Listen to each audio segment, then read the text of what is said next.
ভদ্র মহোদয়গণ, আপাতত আমার একটু বিশ্রামের প্রয়োজন। আপনারা বললেন যে এই বসতির নাম অহোরাত্র। অহোরাত্র মানুষের আপাত নিশ্চিন্ত আশ্রয়। আমার পরিচয় মানুষের নিত্য শুভার্থী একজন আচার্য মাত্র। হয়তো জানেন, ব্যাসদেবের জনক মহর্ষি পরাশরও ছিলেন একজন পরিব্রাজক শিক্ষক। তিনি মূলত বেদ, ব্রাহ্মণ এবং ধর্ম সম্বন্ধীয় শিক্ষক হিসেবে দেশে দেশে পরিভ্রমণ করতেন তিনি। আমি অনেকটা তাঁরই মতন আচার্যের দায়িত্ব বহন করি চতুর্বর্ণগত সকল মানুষের জন্য। কারণ আমি বিশ্বাস করি এবং প্রমাণ করতে পারি যে পৃথিবীতে সকল মানুষের গুরুত্বপূর্ণ ভূমিকা আছে। আমি ব্রাহ্মণ, ক্ষত্রিয়, বৈশ্য বা শূদ্র কোনোটাই নই। আমি শুধু একজন মানুষ। আমি কারো নির্দেশিত পথে চলি না, নিজের অন্তরের নির্দেশে কর্তব্য কর্ম করে থাকি। বৈদিক ব্রাহ্মণেরা আমাকে বলেন রাক্ষস। রাক্ষস 4 বার। না না, ভয় পাবেন না, আমি রাক্ষস নই, কিন্তু আমি চারুবাক নিশ্চয়। মায়া বলে আমি এই চেহারা তৈরি করিনি। আমাকে যা দেখছেন আমি ঠিক তাই। মানুষ বা জীবজগৎকে গিলে কিংবা চিবিয়ে আমি খাই না, তবে চব্যচস্য লেহ্য পেয়েও সবই আমি উপভোগ করে খাই। হ্যাঁ, নিশ্চিন্ত থাকুন, আমি কিছুক্ষণ বিশ্রাম নিয়েই হস্তিনাপুরের পথে রওনা হব। সূর্যাস্তের মধ্যে পৌঁছতে পারলেই উত্তম, সেই কারণে বিশ্রাম ও সংক্ষেপ করতে হবে। আপনারা এই জনপদে সকলে কুশলে আছেন তো? অবশ্য আপনারা বলবেন, যুদ্ধের সময় কি কেউ ভালো থাকে আচার্য? কথাটা কিন্তু অর্ধ সত্য। যুদ্ধ তো কিছু নয় সুভদ্র। মানুষের জীবনে যুদ্ধ অহরহ, অহরাত্রও বলা চলে। বেঁচে থাকার জন্যে, ভালো থাকার জন্যে প্রতিদিন আমাদের যুদ্ধ করতে হয়। এই সংসার সমরাঙ্গনে এই যুদ্ধ তো নতুন কিছু নয়। সমাজ, ধর্মকর্ম সব কিছুতেই যুদ্ধ করতে হয়। ধরুন আমি একজন আচার্য, আমাকেও যুদ্ধ করতে হয় সিদ্ধান্তের জন্য। যুদ্ধ করতে হয় বৈদিক ব্রাহ্মণ আচার্যদের সঙ্গে। এই যে এখন হস্তিনাপুরে চলেছি, সেও এক আসন্ন যুদ্ধ। সেখানে এক তর্কযুদ্ধ হবেই। সেই যুদ্ধে অংশ নিতে চলেছি। শুনেছেন নিশ্চয়ই যে এবার রাজা হবেন যুধিষ্ঠির। দেশের লোক কি চায়? একজন রাজা হবেন শুদ্ধাত্মা, শুদ্ধ চরিত্রের মানুষ। দুর্যোধনকে পাণ্ডবেরা নিধন করেছেন রাজা হবে বলে। জ্যেষ্ঠ পাণ্ডব সিংহাসনে বসবেন। ঘটনাটা বাইরে থেকে এইরকমই, তাতে কোনো সন্দেহ নেই, কিন্তু পিছনে একটা উদ্দেশ্য আছে। উদ্দেশ্যহীন কর্মপ্রস্তাব হাস্যকর এবং অলীক। তবে যুধিষ্ঠির রাজা হলে হয়তো কিছু সুরাহা হবে। রাজার পরিবর্তন হলে ব্যবস্থা কিছু পাল্টাবে, তবে সে তাদের নিজেদের সুবিধার্থে। মানুষের কল্যাণের কথা ভেবে কোনো কালেই তা হয় না। ধরুন রাজা প্রথমে নিজের দিকটা দেখবেন, তারপর ব্রাহ্মণ, বৈশ্য, ক্ষত্রিয় সকলের স্বার্থ রক্ষা হবে। সেই সত্যকে আড়াল করতে ঘোষণা হবে সব কিছু হচ্ছে দেশের সাধারণ মানুষের জন্য। এখন যেমন হচ্ছে ভবিষ্যতেও তেমনই হবে। কিন্তু ভিক্ষুক সম্প্রদায় নির্মূল হবে না।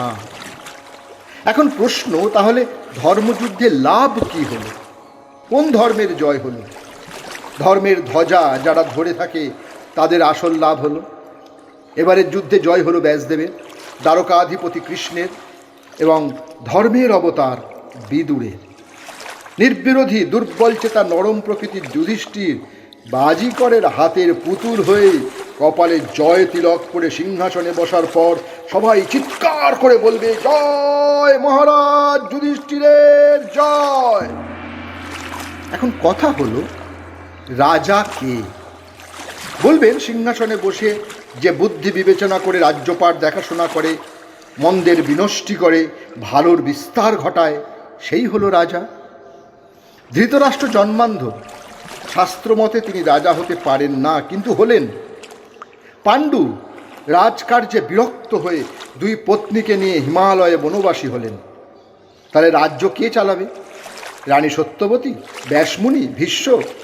না, এরা সকলে মিলে সিদ্ধান্ত নিলেন ধৃতরাষ্ট্র সিংহাসনে বসবেন, আর ভীষ্ম, বিদুর এদের সাহায্যে তিনি রাজকার্য সম্পাদন করবেন। ধৃতরাষ্ট্র হলেন সিংহাসনের রাজা, আসল রাজা দুর্যোধন। যা কিছু লোকের অপছন্দ তার জন্য দায়ী দুর্যোধন। এ যেন যত দোষ নন্দ ঘোষ।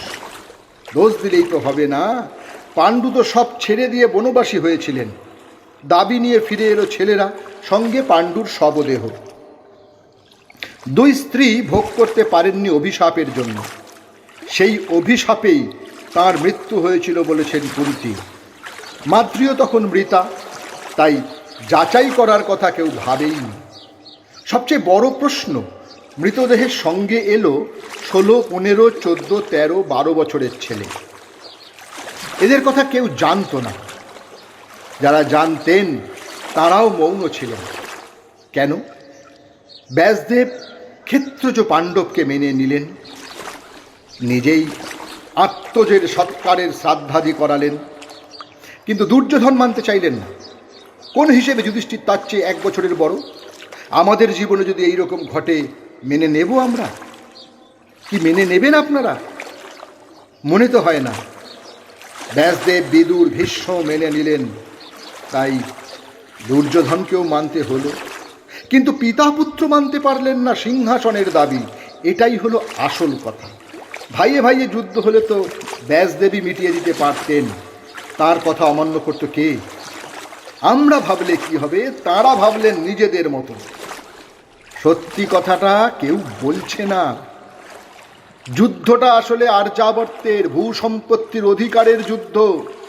মুখে বলছে ধর্মযুদ্ধ, বিষয়টি সংক্ষেপে বিচার করলে দেখা যাক যে ব্যাসদেব ধীবর কুলপ্রধান, দাস রাজার দৌহিত্র, অতএব শঙ্কর। বেদ অধিকারে পিতা মহর্ষি পরাশরেরও সুপ্ত বেদে আছে, ব্যাসদেব মহর্ষি, বেদে তাঁরও অধিকার আছে। আসুন সমস্যাটা আমরা সোজাসুজি দেখি। ব্যাস থেকে ধৃতরাষ্ট্র, পাণ্ডু, বিদুর সকলেই শঙ্কর। এই জন্যই সবার কণ্ঠস্থ হয়ে আছে ধর্মযুদ্ধ কথাটা।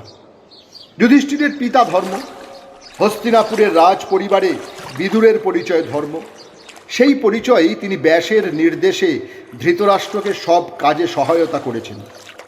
যুধিষ্ঠির কি বিদুরের ঔরসে কুন্তীর গর্ভজাত প্রথম ক্ষেত্রজ পাণ্ডব? এ কথা কি আভাসিত হচ্ছে না তার ধর্মপুত্র পরিচয়? যুধিষ্ঠির তো নিজেই সংশয় ছিলেন, প্রশ্ন করেছিলেন, আমি ধর্মপুত্র, তবে কি আমি বিদুর পুত্র? এখন প্রশ্ন হলো, আর্যভূমিতে পাণ্ডবদের জয় কিভাবে ধর্মের জয় হয়? শঙ্কর গোষ্ঠীর হাত থেকে ভূমির অধিকার কেড়ে নিতেই এই ধর্মযুদ্ধ। তাতে জয় হয়েছে আর্য নায়কদের। কিন্তু এর মধ্যে যুধিষ্ঠির হলেন রাজা। হ্যাঁ, সকলে জানেন তিনি আর্যপুত্র, আসলে তিনি শঙ্কর। তিনি রাজা হতে পারেন, কিন্তু নির্দেশ দেবেন বিদুর, উপদেশ দেবেন ব্যাসদেব স্বয়ং। আর্য আবরণে শঙ্কর গোষ্ঠী আর্যভূমির সব কিছু নিয়ন্ত্রণ করবেন। মুনি ঋষিদের মধ্যেও তো মিশ্রণ ঘটেছে, সকলের ক্ষেত্রেই ব্যাসদেব মান্য, অতএব সবাই তাই মেনে নেবেন। এই বিরোধের কথা পূর্বেই ভাবা হয়েছিল, সেই কারণে মনু চতুর্বেদ ভেদ করেছিলেন। হ্যাঁ, কিন্তু ধর্মযুদ্ধে দেখেছি দ্রোণ, কৃপ, অশ্বত্থামা প্রমুখ বৃত্তি লঙ্ঘন করে তথাপি রাজবৃত্তি ভোগ করেছিলেন। ব্যাসদেব বেদজ্ঞানকে বিন্যাস করে বলেছেন এটি আর্যদের সম্পদ।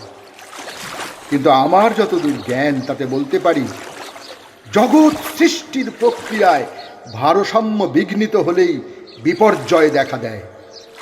এর আভাস আগেই এসেছে। কৃষ্ণ যখন মথুরা থেকে বিতাড়িত হয়ে দ্বারাবতীতে রাজ্য স্থাপন করলেন, তখনই এই আঞ্চলিক ভূমিজদের সর্বাত্মক প্রতিরোধের ফলাফল হিসেবে তাকে বিচার করতে হবে। কৃষ্ণ কিন্তু সেই অপমান বলেননি। এই জনগোষ্ঠীকে বশীভূত করতে ব্যর্থ হয়ে তাদের ধর্মযজ্ঞের পরিকল্পনা করলেন। ব্যাসদেব ও কৃষ্ণ পরস্পরকে সম্মান দেখালেন। সমস্ত দিক থেকে বিপর্যয়ের ইন্ধন যোগালেন কৃষ্ণ। হ্যাঁ, বহু জাদু শক্তির অধিকারী হয়েও ধর্মযুদ্ধকে তিনি নিয়ন্ত্রণ করলেন না, শুধু ধ্বংসের প্রতিনিধি হয়ে যুদ্ধে যুক্ত থাকলেন। হ্যাঁ, আক্রোশ হয়তো মিটেছে, কিন্তু চতুর চূড়ামণি কৃষ্ণের মথুরায় প্রত্যাগমন কি সম্ভব? কি ঘটবে তা ভবিষ্যৎ বলবে।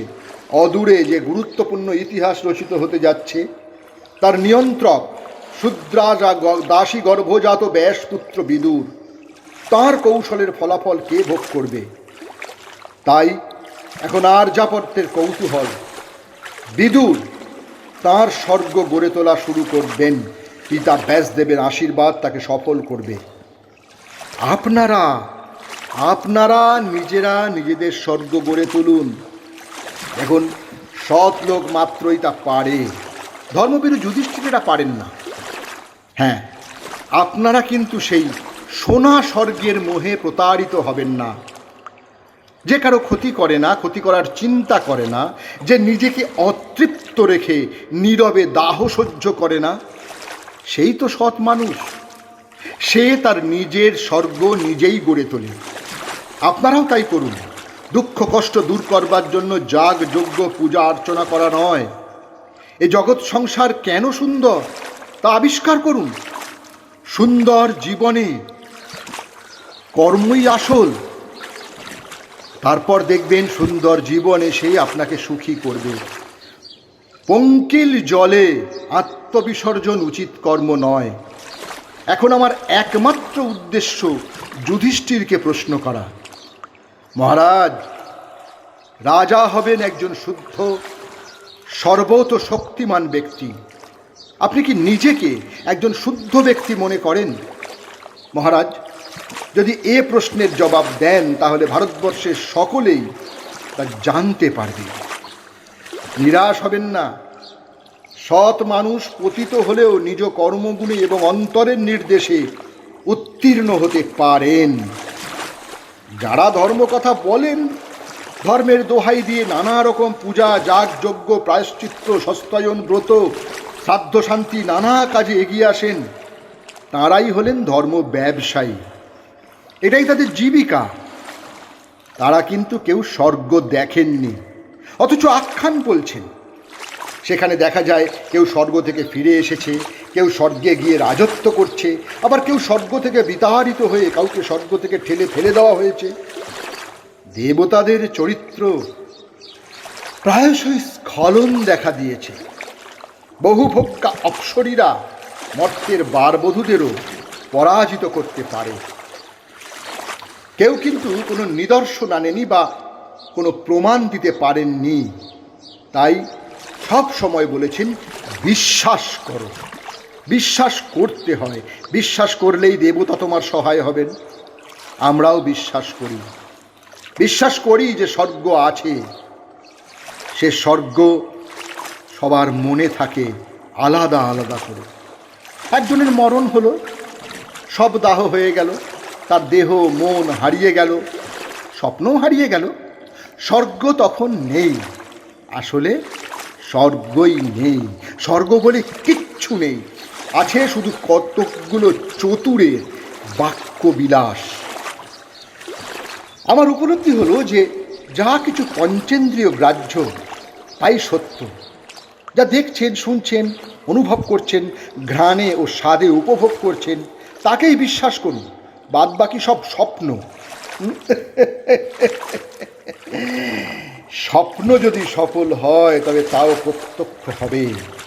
তার জন্য প্রমাণের দরকার হবে না।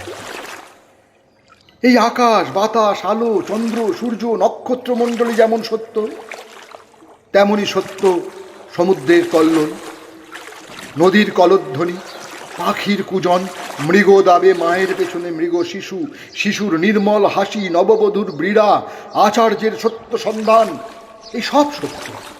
আপনার প্রিয়জন, আপনার গুরুজন, শিক্ষক, গুরু, সুখ দুঃখ, হতাশা, বেদনা সব আপনাকে নিজের সম্পদে ভূষিত করে।